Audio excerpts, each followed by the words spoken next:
Election commission of Pakistan ने एक notice दे दिया कि आपको, चूंकि आपने इलेक्शन नहीं कराए, तो क्यों ना आपको हम ये बैट का जो बल्ले का सिंबल है वो हम ना दें। पीटीआई की legal team election commission of Pakistan के पास गई और सारे इंट्रा पार्टी इलेक्शन जो कराए थे उसके दस्तावेजात उनके सामने पेश किए। इलेक्शन कमीशन ऑफ पाकिस्तान ने वो देख के और बहस सुनने के बाद ये फैसला किया, और ये फैसला रिपोर्ट भी हुआ पूरी मीडिया पे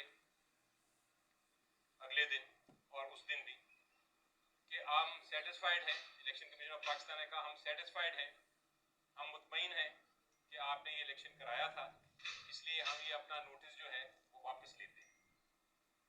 लेकिन फिर तहरीरी फैसला नहीं आ रहा था, तो हमें शक होना शुरू हो गया कि शायद इलेक्शन कमीशन ऑफ पाकिस्तान ये कोशिश कर रहा है कि जो बल्ला है वो पीटीआई को ना दिया जाए इस इलेक्शन के लिए।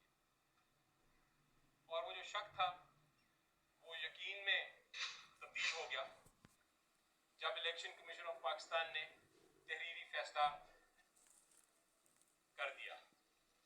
उस फैसले में अपना जो जुबानी अनाउंस फैसला था उसको तब्दील किया और ये कहा कि आपका इलेक्शन हम नहीं मानते, आप 20 दिन के अंदर अंदर इलेक्शन कराएं। हमारी नजर में ये फैसला गैर आईनी और गैर कानूनी था। उस वक्त हमारे पास दो रास्ते थे, या तो हम इसको चैलेंज करें, अदालत में उज़्मा जाए और इसको, इस फैसले गैर आईनी और गैर कानूनी इलेक्शन कमीशन फैसले को फारिग कराएं। दूसरा रास्ता ये था कि जैसा भी फैसला है, चूंकि इलेक्शन का वक्त करीब आ रहा है, तो हम अपने इंट्रा पार्टी इलेक्शंस करा लें।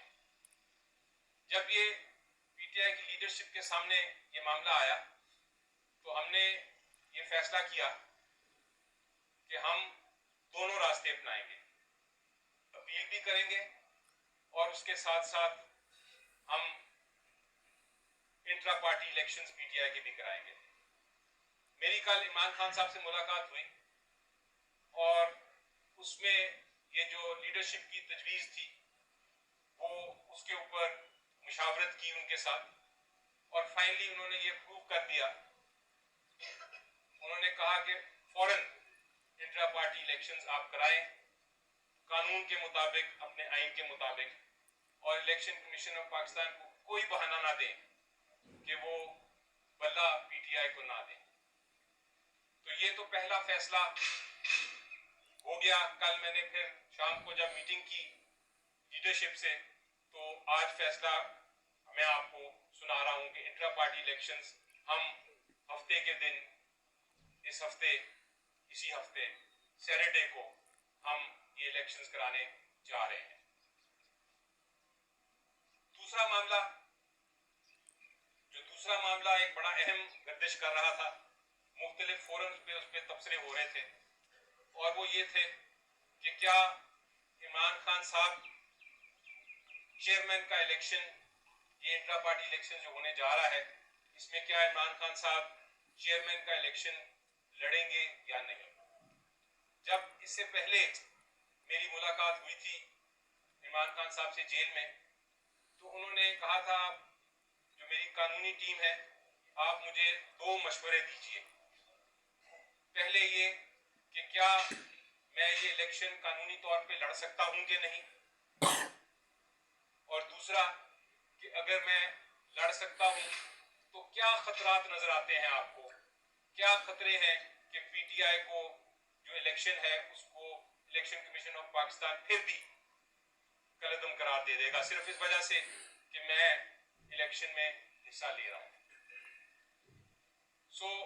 उस मीटिंग के बाद कानूनी टीम बैठी और हमने पहले जो सवाल था उसका जवाब ढूंढा। हमारे मुताबिक जो इमरान खान साहब हैं उनके खिलाफ सिर्फ एक मुकदमा है, एक केस है जिसमें फैसला हुआ है, और वो है तोशाखाना का केस। और उस तोशाखाना के केस में उनको सजा एक लोअर कोर्ट ने सुनाई गई। हमारे मुताबिक वो सजा भी बिल्कुल गैर आईनी और गैर कानूनी है। सबसे बड़ी बात यह है कि उसमें मौका ही नहीं दिया गया कि आप अपनी जो डिफेंस है, अपनी जो शहादत है, वो आप पेश कर सकें। तो जब एक केस में आपको शहादत पेश करने की इजाजत ना दी गई हो, आप अपनी दफा कर ही ना सकते हो, तो वो फिर केस जो है वो आइन के मुताबिक वो बिल्कुल ही गैर कानूनी और कलअदम केस है। दूसरी बात यह है कि जिस किस्म का इल्जाम लगाया हुआ है, उस इल्जाम की वजह से आप वैसे भी डिस्क्वालीफाई नहीं हो सकते। आपने अगर चोरी की है, आपने डाका डाला है, आपने करप्शन की है, फिर तो आप नाअहल हो सकते हैं। लेकिन सिर्फ ये कहना कि आपने डिक्लेयर नहीं किया तोशाखाना के गिफ्ट्स को, उस किस्म के मामले पे आप वैसे भी नाअहल नहीं हो सकते। तो पहले सवाल का जवाब बड़ा क्लियर था कि इमरान खान साहब इंटर पार्टी इलेक्शंस में हिस्सा ले सकते हैं। अब आया दूसरे सवाल का जवाब जो हमने सोचा। दूसरे सवाल का जवाब ये था, दूसरा सवाल ये था, मैं दोबारा दोहराता हूं कि क्या खतरात हैं कि अगर इसके बावजूद कि वो नाअहल नहीं है, वो इंट्रा पार्टी इलेक्शंस में हिस्सा लेते हैं, तो क्या खतरात हैं इलेक्शन कमीशन ऑफ पाकिस्तान कोई ऐसा आखिरी वक्त पे गैर आईनी और गैर कानूनी फैसला तो नहीं कर सकता जिसकी वजह से पीटीआई को बल्ला ना मिले और पीटीआई के कैंडिडेट्स जो हैं उनकी नॉमिनेशंस कैंसिल हो जाए। तो ये खतरा बिल्कुल था, क्योंकि वो फैसला जो है वो अभी तक सस्पेंड हुआ है, जो तोशाखाना का है वो फैसला सस्पेंड जरूर हुआ है, लेकिन उसका फाइनल फैसला नहीं हुआ। तो ये मामला जब हमने डिस्कस किए तो कल इमरान खान साहब के पास मैं ये लेके गया, साथ बाकी भी वकला थे, और उनको ये हमने दोनों सवालात के जवाब दिए। तो उन्होंने कहा कि मैं कोई बहाना नहीं देना चाहता इलेक्शन कमीशन ऑफ पाकिस्तान को कि वो पीटीआई के इलेक्शन में जो जनरल इलेक्शन है नेशनल असेंबली और प्रोविंशियल असेंबली के में का, उसमें वो बल्ले का निशान ले लें या इलेक्शन में हिस्सा ना लेने दें या कैंडिडेट्स की नॉमिनेशन जो है उनको रिजेक्ट कर दें। मैं किसी किस्म का ये खतरा मोलना नहीं चाहता, क्योंकि पब्लिक हमारे साथ है। इलेक्शन जब होंगे हम इंशाल्लाह जीतेंगे। मैं इलेक्शन में हिस्सा लेना चाहता हूं, जनरल इलेक्शन में। ये इंट्रा पार्टी इलेक्शन जो है मेरे लिए कोई अहमियत नहीं रखता। मैं चाहता हूं कि मेरा जो केस है तोशाखाना वाला, जिसकी शायद कल समाअत है, वो जल्द से जल्द उसकी समाअत हो, उसका फैसला हो। जब वो फैसला हो जाएगा मैं intra party election as chairman दोबारा लड़ दूंगा। फिलहाल आर्जी तौर पे आप अरेंजमेंट करें कि ये इलेक्शन कराएं, इंट्रा पार्टी इलेक्शन। इसमें जो भी इलेक्शन के तकाजे हैं, जो भी पैनल है, वो पैनल मैं अप्रूव करता हूं। आप जाके ये फैसला लीडरशिप से करा लें और फिर उस पैनल के जरिए इलेक्शन कराएं।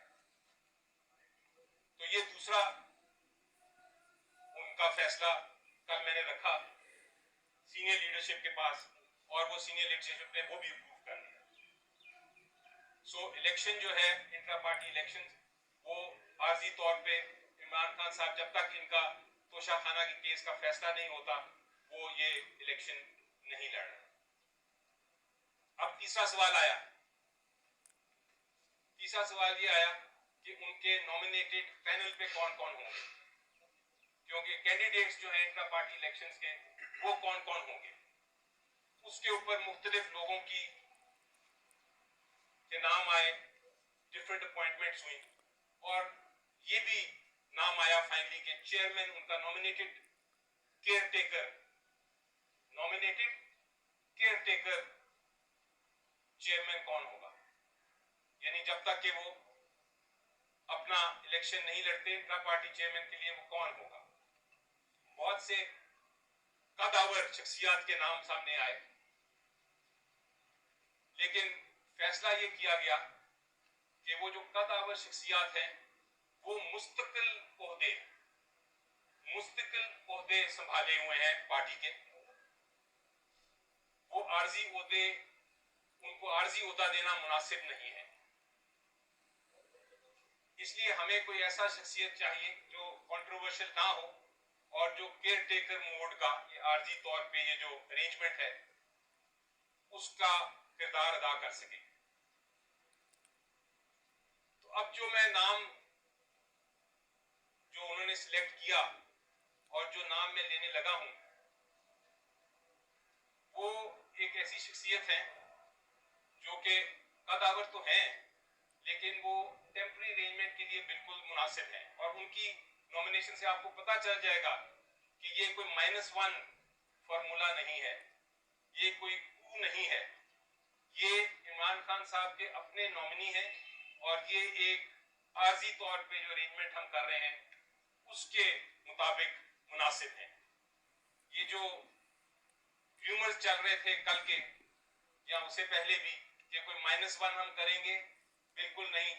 पीटीआई इमरान खान है और इमरान खान पीटीआई है। पीटीआई जो है वो इमरान खान साहब के बगैर कुछ नहीं। कागज पे अगर आप चेयरमैन हों या ना हों उससे कोई फर्क नहीं पड़ता। जो लीडर हैं और मुस्तकिल लीडर हैं वो इमरान खान साहब ही हैं। अभी चूंकि हमने कानूनी जो हमारी कार्रवाई है वो पूरी करनी है, कानून के तकाजे पूरे करने हैं, इलेक्शन कमीशन का गैर आईनी और गैर कानूनी जो ऑर्डर है उसको हमने इम्प्लीमेंट करना है, तो हमें इसलिए ये करना पड़ रहा है।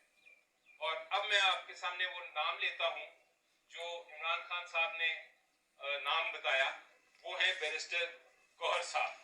बैरिस्टर गौहर साहब जो हैं हमारे बहुत लीगल टीम के अहम ओहदेदार हैं, एक रुकन है, और वो ये टेम्पररी जो उनका एक नॉमिनेशन है वो उसको इंशाल्लाह पूरी तरह निभाएंगे। इसके अलावा अगर कोई सवाल होंगे तो मैं आपका जवाब दे दूंगा, लेकिन